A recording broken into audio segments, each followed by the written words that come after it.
ഒരു കൃത്യമായ ലക്ഷ്യത്തോടു കൂടിയാണ് കേന്ദ്ര സർക്കാർ മുന്നേറുന്നതെന്ന് വ്യക്തമാണ്. അതുപോലെ തന്നെ നമ്മുടെ സംസ്ഥാന പോലീസും എല്ലാ സംസ്ഥാനത്തെ പോലീസും ഈ നക്സലിസത്തിനെതിരായ ഒരു സമീപനം സ്വീകരിക്കുന്നവരാണ്. കേരളത്തിലാണെങ്കിൽ നമുക്ക് പ്രത്യേകമായൊരു തീവ്രവാദ വിരുദ്ധ സ്ക്വാഡുണ്ട്. അപ്പോൾ എല്ലാവരും കൂടി ഏകോപിച്ച് പ്രവർത്തിച്ചാൽ ഇത് നമുക്ക് ഇല്ലാതാക്കാൻ കഴിയും.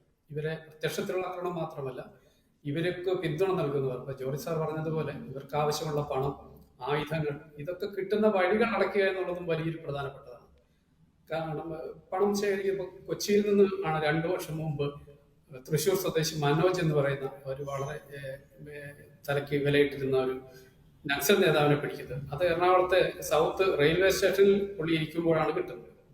അദ്ദേഹം ഈ പറഞ്ഞ പോലെ വയനാട്ടിൽ നിന്ന് വന്ന് തൃപ്പൂണിത്തുറ ഉൾപ്പെടെ പല സ്ഥലങ്ങളിൽ നിന്നായി ഫണ്ട് കളക്ട് ചെയ്ത് തിരിച്ചു പോകാൻ വേണ്ടി റെയിൽവേ സ്റ്റേഷനിൽ ഇരിക്കുമ്പോഴാണ് പിടിക്കുന്നത്.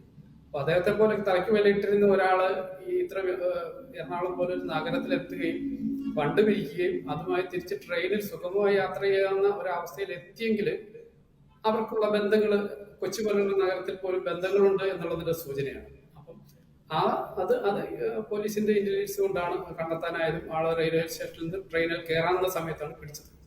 അത്തരത്തിലുള്ള ആക്ഷനുകളാണ് ഇനി നമുക്ക് കൂടുതലായി വേണ്ടത്.